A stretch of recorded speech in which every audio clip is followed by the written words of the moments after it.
Assalamualaikum warahmatullahi wabarakatuh. Perkenalkan saya Dimas Arik Susetio, dosen di jurusan Teknik Sipil Politeknik Negeri Sriwijaya. Pada pertemuan pertama ini, saya akan menjelaskan tentang praktek dari lab konstruksi dasar kerja batu.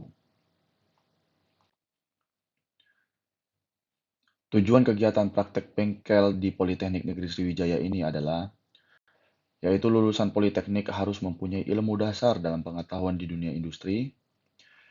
Untuk itu, kegiatan dari praktik bengkel ini bertujuan untuk memberikan ilmu dasar pengetahuan dalam tahapan kegiatan, serta masalah-masalah yang sering terjadi di dunia industri.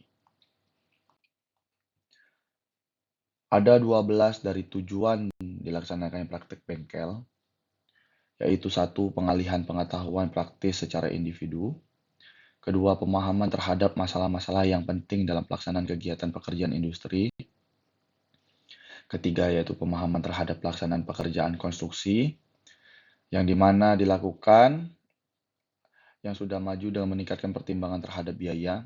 Keempat, pemahaman terhadap perencanaan kerja di lapangan secara efisiensi. Yang kelima, itu peningkatan kesadaran akan pentingnya kemampuan tenaga kerja yang tinggi. Atau juga bisa disebut tenaga kerja yang terampil, yang mempunyai skill. Yang keenam, itu peningkatan kesadaran terhadap pelaksanaan kerja yang ekonomis. Yang ketujuh, itu peningkatan akan rasa tanggung jawab terhadap pekerjaan yang ditanganinya dengan sesuai dengan tupoksinya. Yang kedelapan, memberi petunjuk dalam pelaksanaan praktek yang benar dengan efisien. 9, pemahaman terhadap bermacam jenis bahan bangunan beserta harganya juga. 10, itu pemahaman terhadap penggunaan bahan dan peralatan yang tepat di lapangan. 11, pemahaman terhadap berbagai aspek pengamanan dalam pelaksanaan pekerjaan konstruksi.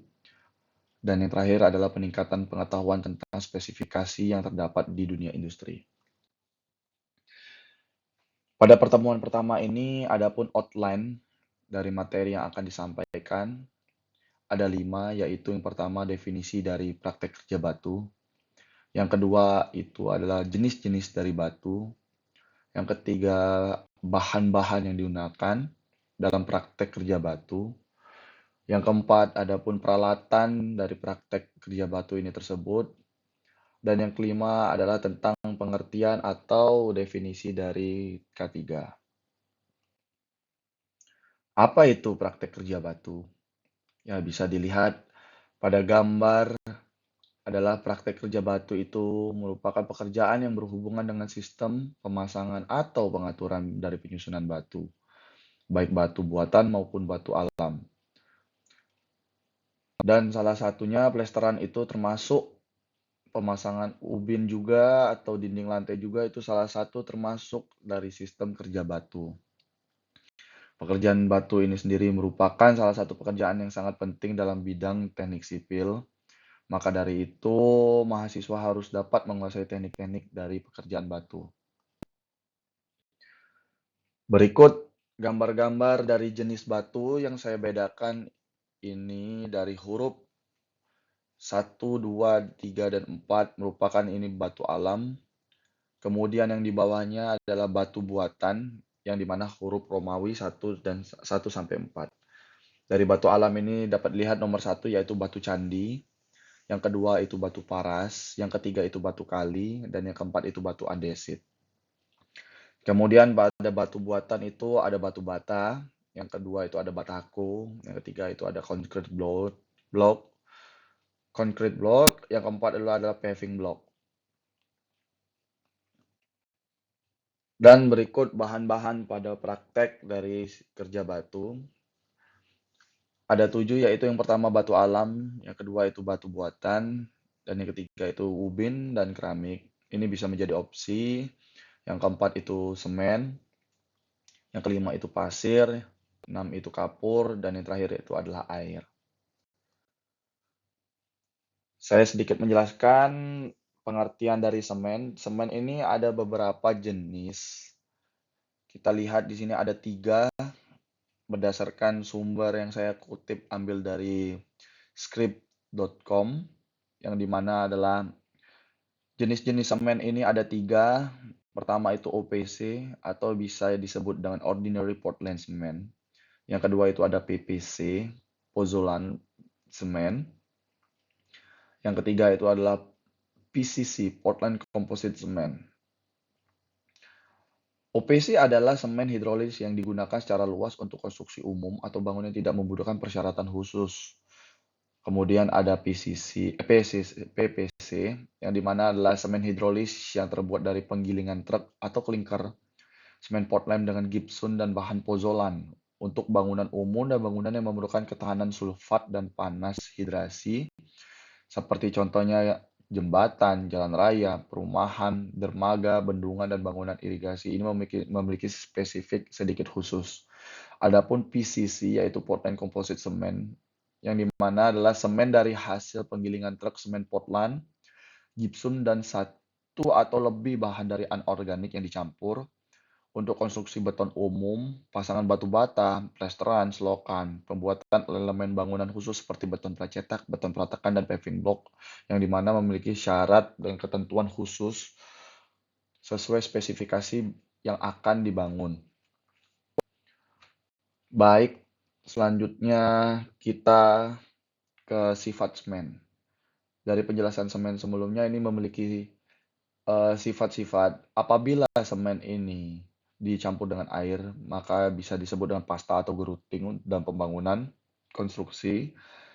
Dan apabila semen dicampur pasir dan air, akan menjadi spesi, mortar, mantel, atau adukan. Dan ini berguna untuk pada kerja praktek batu. Yang ketiga adalah semen, pasir, air, kerikil, dan ini adalah yang bisa menjadi beton. Kemudian ukuran adukan. Ukuran adukan ini bisa tergantung dari sesuai kebutuhan, yang dimana apabila 1:2 dengan pasir, contoh dengan pasir dan air, dimana akan kedap air atau traslam untuk traslam plester, yang dimana fungsinya ini sebagai untuk penahan air seperti di kamar mandi dan lain-lain. Kemudian ukuran adukan 1:3 itu untuk dinding pada umumnya biasanya. Dan kemudian 1:4 itu sedikit hemat. Adapun 1:5 itu sangat hemat sekali. Dan adapun 1:6 itu kalau misalnya pada orang umumnya disebut tidak mau rugi. Nah itu dia. Ini berupa sifat-sifat semen. Adapun peralatan pada praktek kerja batu ini ada 15. Dapat dilihat dari gambar. Yaitu yang pertama sendok spesi atau bricklaying trowel. Yang kedua itu rostam kayu. Sudah tahu pasti kegunaannya seperti apa rostam kayu ini, yaitu untuk plester. Ketiga itu tangkah katua, 4 itu palu bata, kelima itu untuk palu, palu biasa, 6 itu mistar lipat, 7 itu meteran, 8 water pass, 9 skop, 10 sendok panel atau margin trowel, 11 itu benang, 12 itu unting-unting, 13 penggulung kayu atau land bobbins, 14 itu kotak spesi atau mortar box, dan yang kelima itu gerobak dorong atau wheelbarrow. Baik, selanjutnya sebelum kita melaksanakan pekerjaan di lapangan, kita harus mengetahui dulu apa itu sih K3. K3 itu adalah kesehatan dan keselamatan kerja, yang dimana menjadi sarana utama untuk pencegahan keamanan dari insiden, cacat, atau kematian sebagai akibat dari kecelakaan atau kelalaian kerja. Keselamatan kerja mencakup proses produksi atau distribusi baik barang maupun jasa. Keselamatan kerja ini merupakan upaya untuk mengurangi kemungkinan terjadinya kecelakaan kerja. Itu penting, jadi sebelum kita melakukan pekerjaan di lapangan, kita harus menggunakan dan paham apa itu K3. Kemudian ada APD. APD ini alat pelindung diri yang dimana sebagai salah satu syarat dari K3. Apa sih APD itu? APD adalah suatu alat yang mempunyai kemampuan untuk melindungi seorang pekerja yang fungsinya mengisolasi sebagian atau seluruh tubuhnya dari potensi bahaya di tempat kerja. APD ini dikeluarkan oleh Peraturan Menteri Tenaga Kerja dan Transmigrasi Republik Indonesia nomor 8 Menteri 7 tahun 2010. Nah, dapat dilihat gambar bahwa kita harus memakai kaca pelindung, masker, sarung tangan, sepatu pelindung, helm pengaman, pelindung telinga, dan rompi safety. Dan ini semuanya masing-masing ada kegunaannya untuk melindungi dari organ-organ dari badan kita. Baik, sekian dalam pertemuan pertama ini dalam lab konstruksi praktek kerja batu. Untuk selanjutnya di pertemuan kedua nanti kita akan melakukan job sheet dan langsung praktek di bengkel terbuka dalam pembuatan praktek kerja batu. Sekian terima kasih dari saya Dimas Arisius Setio.